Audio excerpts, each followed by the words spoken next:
आदर के साथ, सम्मान के साथ हमारे बहुत ही युवा ऊर्जावान महापौर सर को आमंत्रित कर रहा हूं कि आए और आशीर्वाद दें।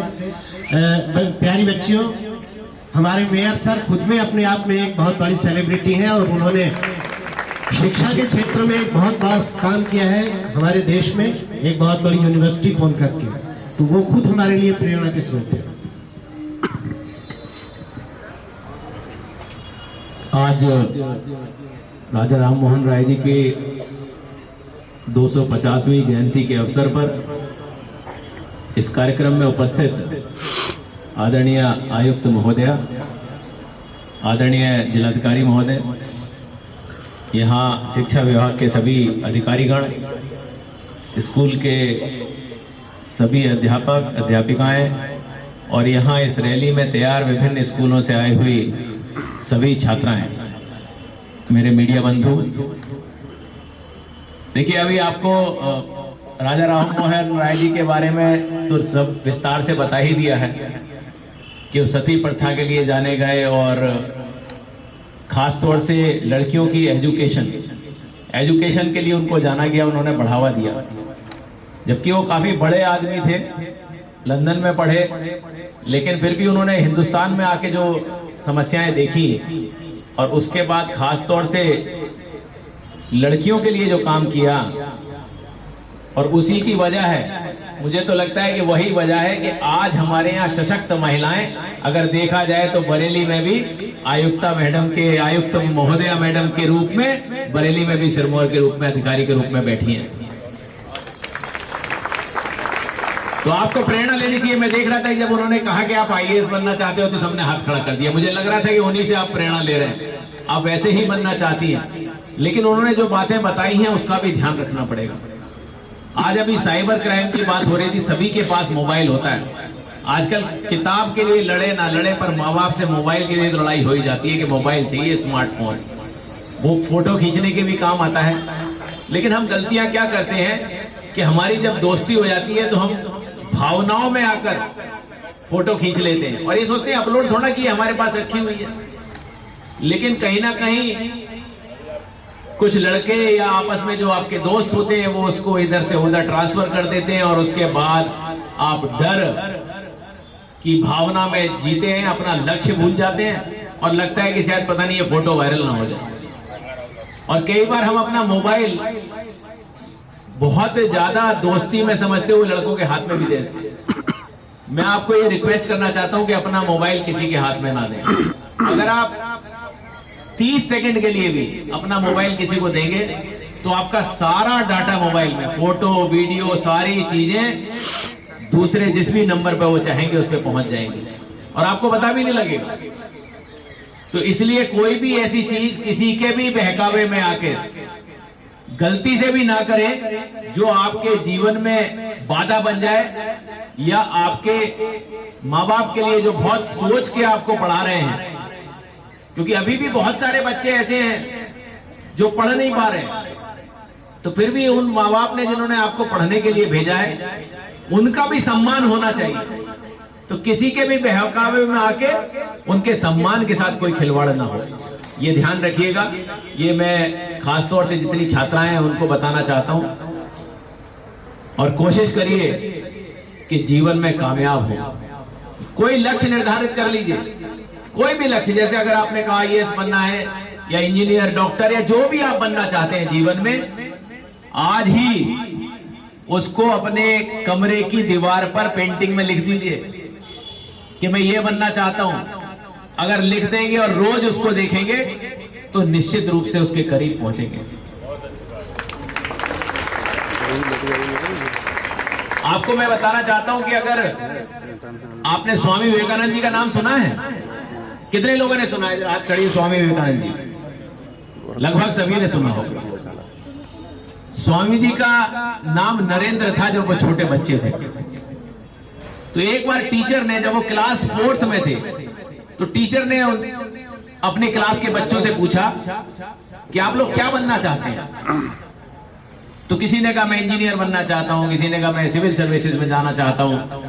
तो जब नरेंद्र जी का नंबर आया, स्वामी विवेकानंद जी का, तो उनसे पूछा कि आप क्या बनना चाहते हैं?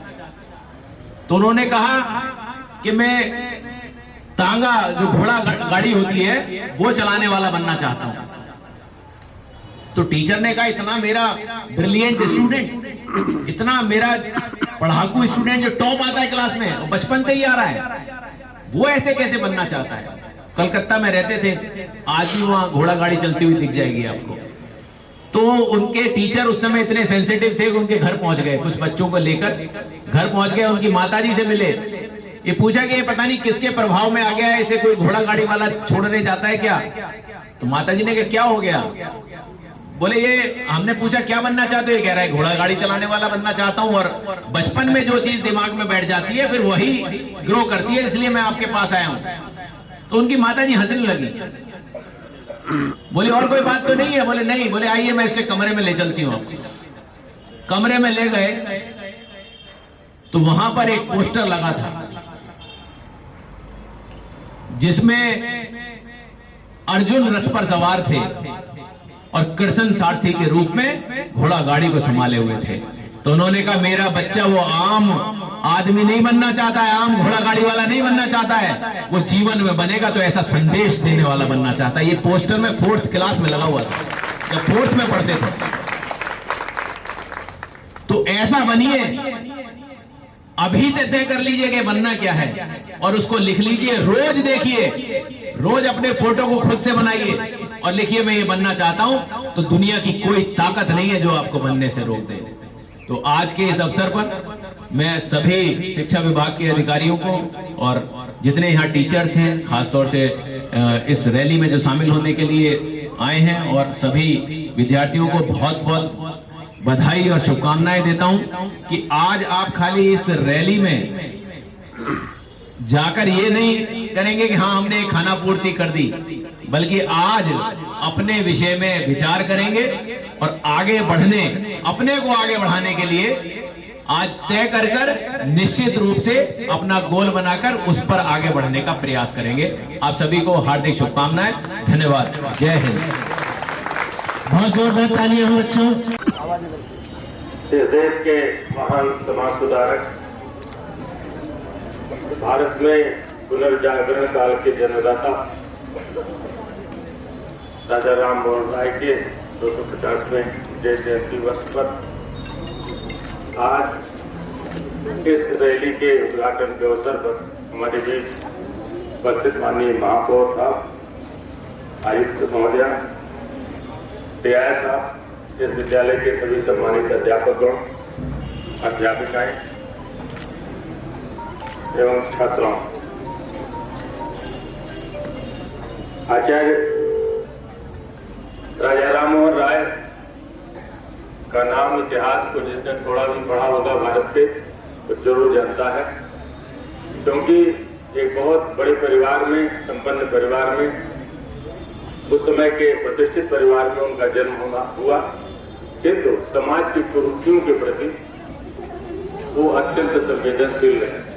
विशेष करके तत्समय समाज में नारी की दुर्दशा को देख करके उनका हृदय हमेशा द्रवित रहा। उन्होंने आंदोलन प्रारंभ किया पूरे समाज को सुधारने का। समाज में धर्म, जाति, क्षेत्र के नाम से तमाम विभेद थे। जातीय परंपरा बहुत ही दृढ़ थी, धर्म के नाम पर एक दूसरों से विद्वेष था। इन सब के खिलाफ जहां उन्होंने आवाज उठाई, जो सर्वाधिक महत्वपूर्ण बात, जिसे पूरा देश, जिसमें कोई विवाद नहीं है, वह योगदान उनका नारियों की दशा को सुधारने में था। आप जानते हैं उस समय उन्होंने सर्वप्रथम सती प्रथा के खिलाफ आवाज उठाई। महिलाओं को पुरुषों की भांति पूरा अधिकार प्राप्त है, उन्हें अपना जीवन तय करने का, अपने जीवन को आगे बढ़ाने का, शिक्षा प्राप्त करने का, समाज में सहभागिता करने का, और महिलाओं के लिए समान अधिकारिता के लिए, समान भागीदारी के लिए उन्होंने आजीवन संघर्ष किया। उनकी शिष्य परंपरा में बहुत दिनों तक लोग उनके सिद्धांत को बढ़ाते रहे। आचार्य ईश्वरचंद्र विद्यासागर, जिन्होंने आप लोगों ने सुना होगा, अपने ही लड़के का विधवा पुनर्विवाह करके एक उदाहरण प्रस्तुत किया कि किस प्रकार नारियां सब समान हैं, हर दशा में समान हैं, पुरुषों से कहीं पीछे नहीं है। आज उनके इस जन्म जयंती के अवसर पर इस विद्यालय में उपस्थित सभी बालिकाओं को बहुत बहुत शुभकामना, हार्दिक बधाई देते हैं। और हमारी ये कामना है कि यहाँ जो बच्चियाँ हैं समाज के हर क्षेत्र में जाएं, अपना नाम करें, अपने परिवार का नाम करें, अपने समाज और देश का नाम करें। आयुक्त महोदय हमारे बीच स्वयं उपस्थित हैं और आप सबके लिए एक आइकन है कि मैम जो है भारत की सर्वोच्च सेवा में चयनित हैं और आप हमारे मार्गदर्शक हैं, यहाँ हमारी मंडलायुक्त हैं। अब मैं उन्हीं से निवेदन करूंगा इस अवसर पर आशीर्वाद देंगे। आयुक्त महोदय।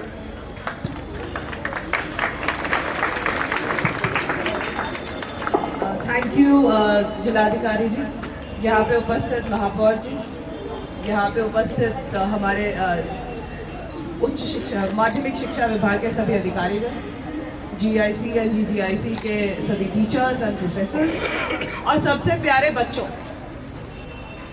आज का दिन आप लोगों को पता है क्या है, क्यों हम मना रहे हैं? सबको पता है कि नहीं पता है? आज हम राजा राम मोहन रॉय जी की 250th जन्म दिवस मना रहे हैं और एक यही व्यक्ति है जिसके कारण आप लोगों को ध्यान होगा कि आज आप हम लोग सब पढ़ लिख के जो भी अपना करियर है इंडिपेंडेंट हो पा रहे हैं और जो भी अपने करियर चूज कर सकते हैं, वो हमें एक इंडिपेंडेंस मिला है। तो we all have to thank 250 years ago जो राजा राम मोहन रॉय ने एक पहल की थी जिसमें लड़कियों को बुक्स अवेलेबल कराई गई थी और बच्चों लड़कियों का एजुकेशन शुरू कराया गया था। We all have to thank him for that. इसका आज के दिन में एप्लीकेबिलिटी क्या है? 250 साल पुरानी बात है, परंतु आज हमारे लिए क्यों इतना महत्व है, क्यों इतना इम्पोर्टेंट है, ये कभी सोचो बैठ के। अभी भी अगर हम देखें तो घरों में ये देखा जाता है, अगर हम रूरल एरियाज में देखें तो लड़कों को पढ़ाया जाता है, लड़कियों को एक लेवल तक पढ़ाया जाता है, उसके बाद स्कूल छूट जाता है, ड्रॉप आउट्स होते हैं।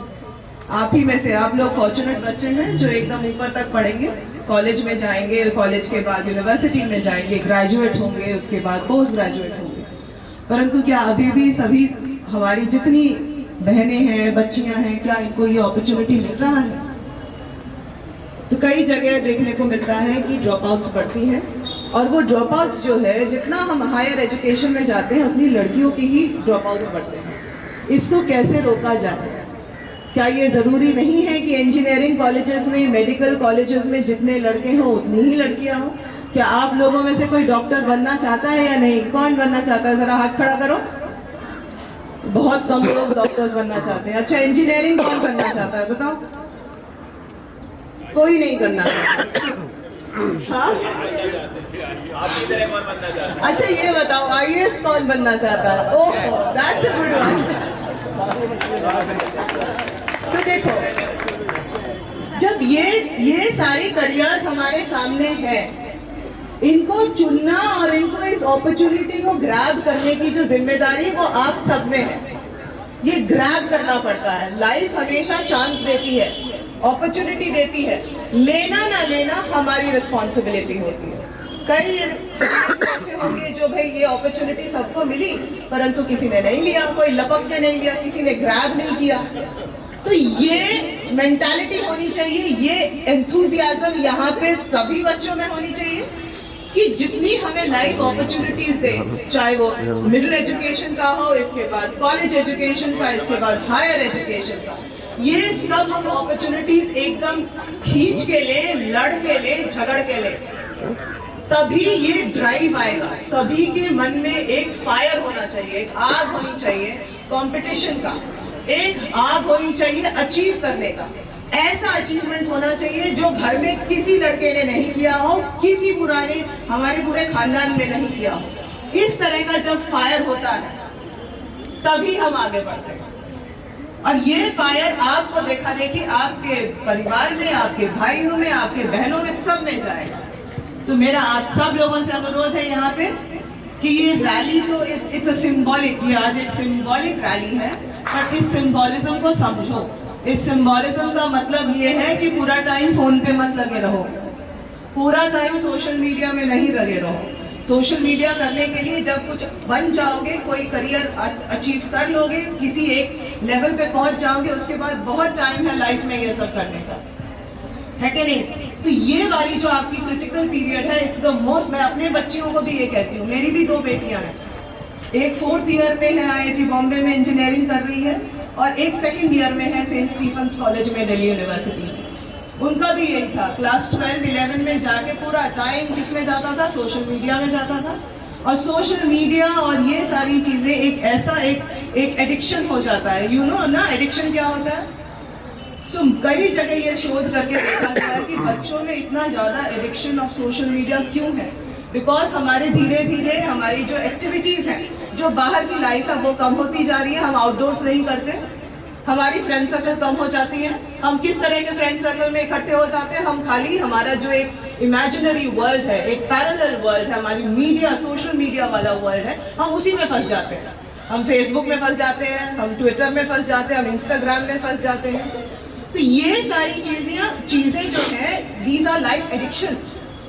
इसकी खामियां तो बहुत है। ये पूरा कैंपेन इसी उद्देश्य से बनाया गया कि आपको समझाया जाए, आप समझें कि इसकी कितनी डेंजरस एक आकार हो सकता है और किस तरह से हमें इन सब चीजों से थोड़ा कॉशियस रहना चाहिए। But more important than that, ये मैंने अपने बच्चों में देखा है कि किस तरह सोशल मीडिया में इतना ध्यान दे देते हैं कि फाइनली ये सोच नहीं पाते कि आप उस समय का कितना दुरुपयोग कर रहे हैं और किस तरह से उस समय को अगर हम अपनी पढ़ाई में लगे, हम अगर अपने करियर में लगाएं, तो हम कहाँ ऊंचाइयों तक पहुंच सकते हैं। तो भाई घर में डिसिप्लिनिंग की भी जरूरत है, जो मैंने अपने घर में डिसिप्लिनिंग की, और मैं आशा करूंगी कि अब क्योंकि यहाँ पे आपके पेरेंट्स तो नहीं है, यहाँ पे आपके टीचर्स हैं, तो टीचर्स भी थोड़ा आपको ये सिखाएं, ये समझाएं। बट मोर इम्पोर्टेंटली देखो, टीनेजर्स हो सब लोग, यहाँ पे सारे टीनेजर्स हैं मोस्टली। टीनेजर्स को कोई नहीं समझा सकता अनलेस वो खुद समझे, राइट?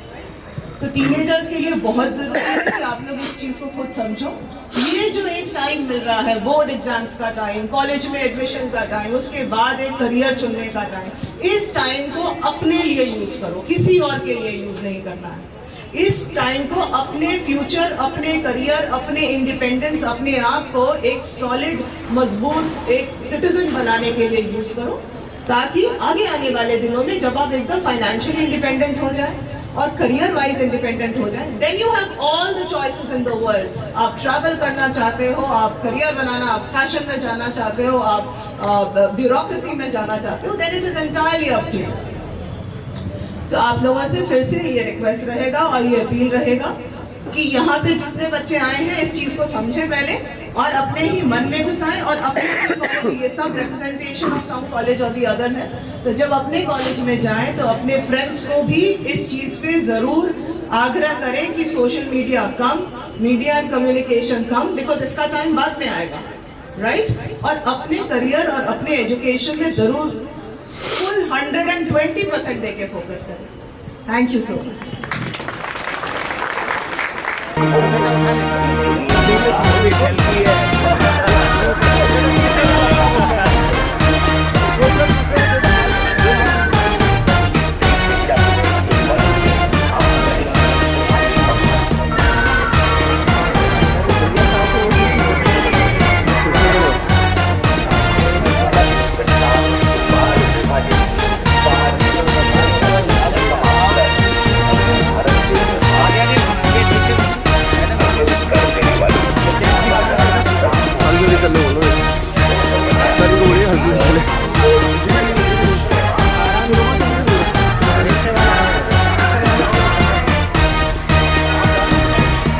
अरे यार उसको बाइक है, बाइक उल्टा बैठ गया, पता नहीं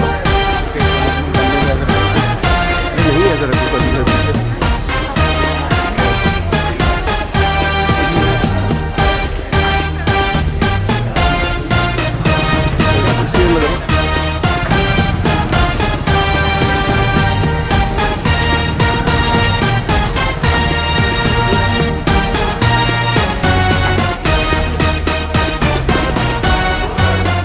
फोटो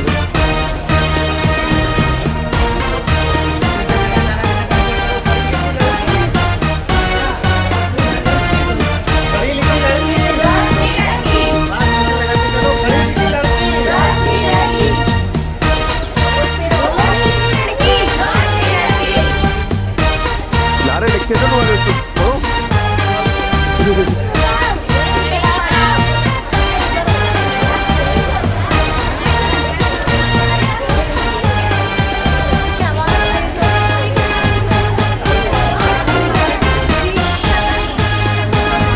हाँ जल्दी जाओ रमन को बुलाओ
अंदर